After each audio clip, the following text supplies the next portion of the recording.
Oke, selamat pagi anak-anak ibu semua. Nah, jadi di pertemuan kita hari ini, kita akan melanjutkan materi kita tentang sistem organisasi kehidupan. Nah, kalau minggu lalu kita sudah belajar tentang sel, nah jadi hari ini kita akan belajar tentang jaringan.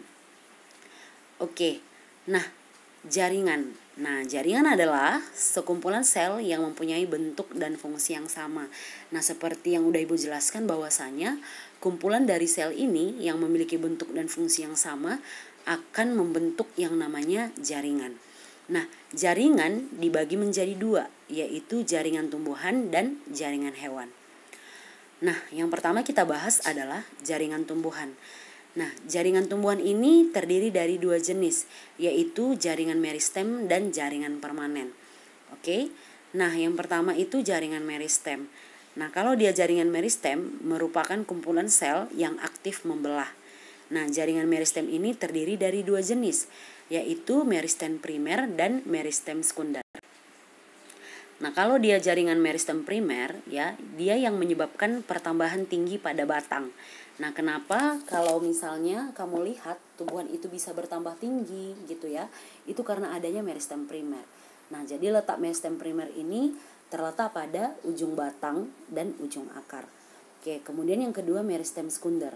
Nah, meristem sekunder ini menyebabkan pertambahan lebar diameter batang. Artinya kenapa tumbuhan itu bisa bertambah besar ke samping gitu ya, bertambah lebar ya, itu karena adanya meristem sekunder, yaitu adanya kambium.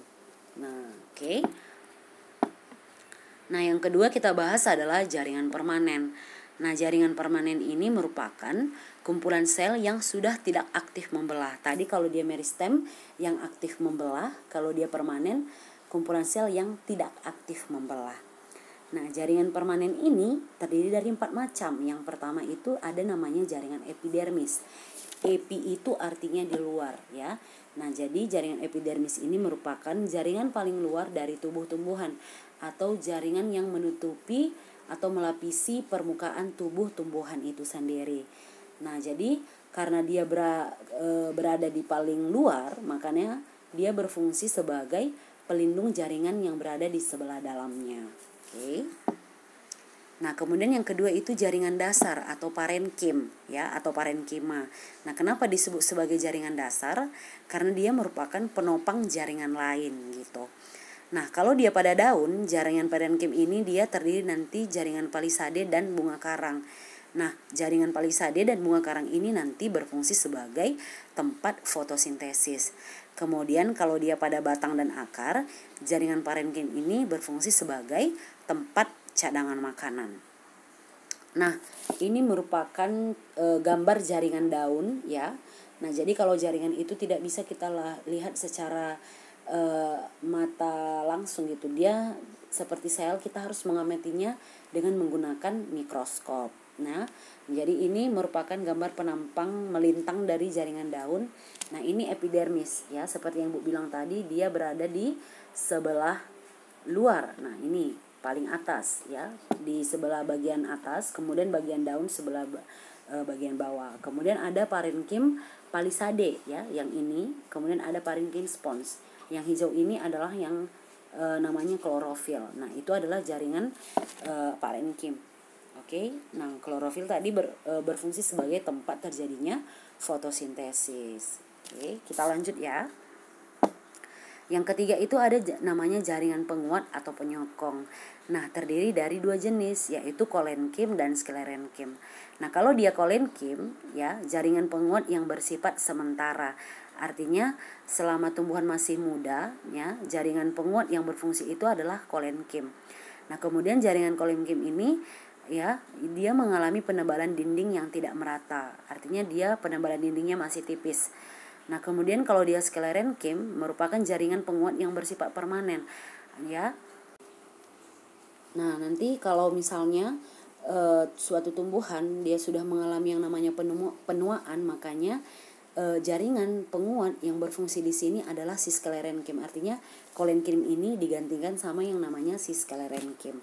Nah, kemudian kalau dia sklerenkim, dia mengalami penebalan dinding yang tebal dan merata. Oke. Nah, kita lihat perbandingannya. Ini adalah kolenkim. Nah, di mana dinding selnya itu tipis ya, dinding tipis. Kemudian kalau dia sclerenchyme ya, sclerenchyme ini dinding selnya itu tebal dan dia merata. Kalau dia nanti pseudoenchyme itu dia tidak merata. Oke, kita lanjut. Kemudian jaringan pengangkut. Nah, kalau dia dikatakan pengangkut berarti ada yang diangkut gitu ya. Sama seperti pada tumbuhan. Nah, tumbuhan itu memiliki jaringan pengangkut yang terdiri dari xilem dan floem. Kalau dia xilem berfungsi untuk mengangkut air dan garam mineral dari akar ke daun ya. Kemudian kalau floem mengangkut hasil fotosintesis dari daun ke seluruh bagian tumbuhan ya. Jadi bagaimana air dan garam-garam mineral dari tanah itu sampai kepada sampai pada daun gitu ya, itu dikerjakan sama yang namanya xilem. Nah, kemudian hasil fotosintesis ini dapat disebarkan ke seluruh bagian tumbuhan, itu dikerjakan sama yang namanya floem. Nah, contohnya pada gambar, misalnya pada akar dikotil dan monokotil. Nah, ini merupakan xilem yang ini, yang berbentuk seperti bintang. Nah, floem ini yang berbentuk seperti bulat, yaitu pada dikotil. Nah, kalau pada monokotil, ya xilemnya itu yang ini, ya ada ditunjuk sama gambar. Kemudian floemnya di sebelahnya ini. Oke. Kita lanjut pada jaringan hewan. Nah, jaringan hewan ini juga terdiri dari beberapa jenis. Yang pertama jaringan epitelium.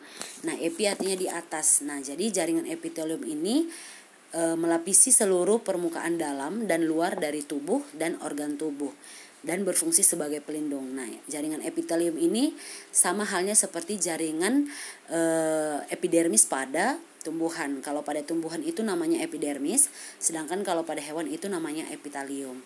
Nah, gambarnya ada di slide. Nah, itu ada macam-macamnya, ada silindris bersilia, ada pipih berlapis, ada kubus lapis, pipis lapis, silinder berlapis dan Nah, itu macam-macam dari bentuk dari jaringan epitel. Oke.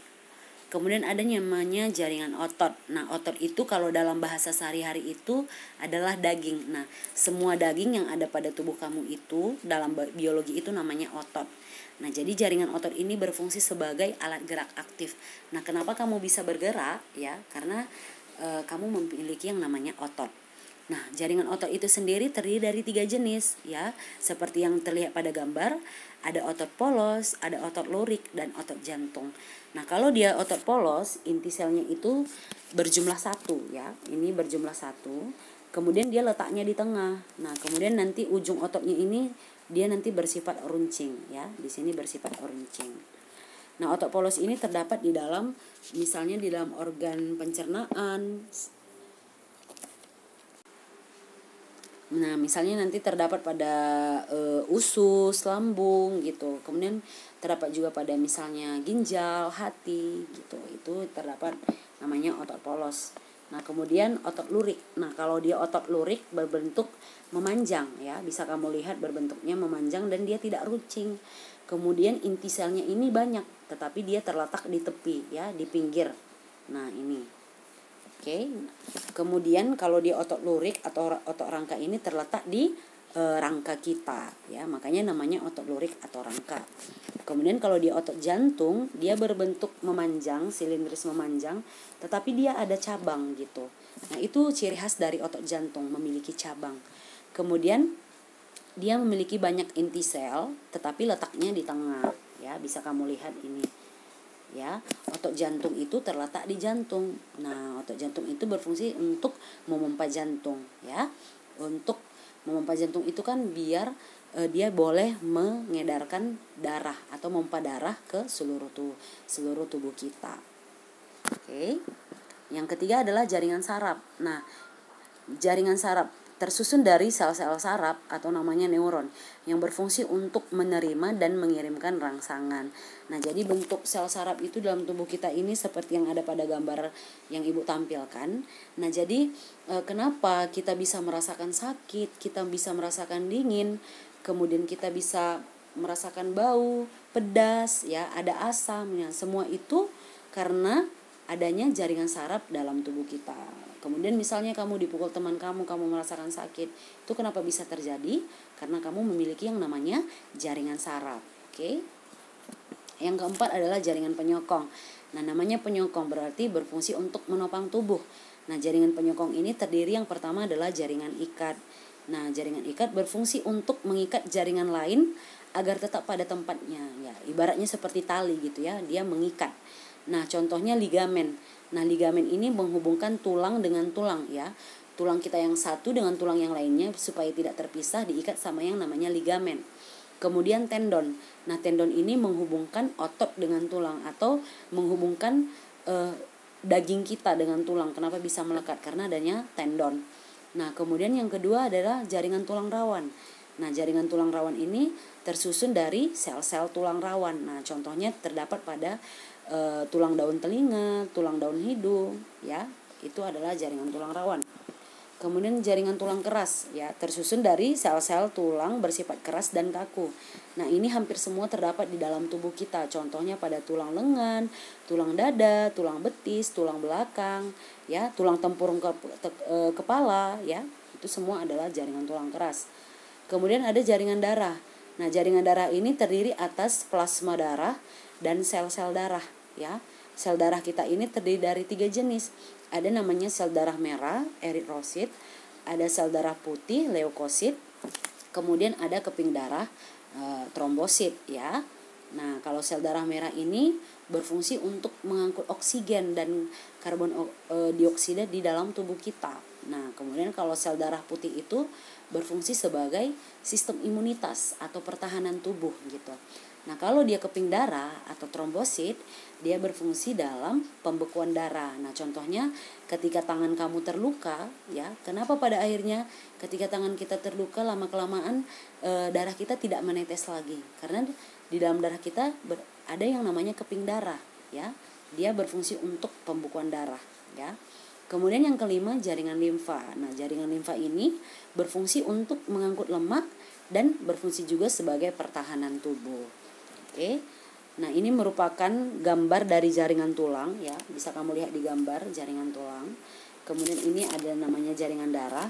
Ada ini yang berbentuk besar ini seperti pipa ini adalah pembuluh darah atau pembuluh nadi bersifat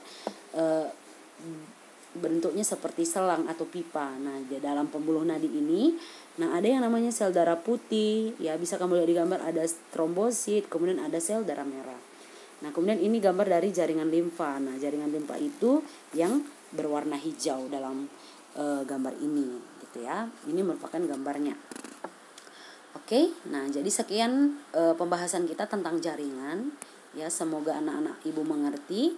Jika ada yang tidak dimengerti, silahkan bertanya di Google Classroom kita. Sekian dan terima kasih.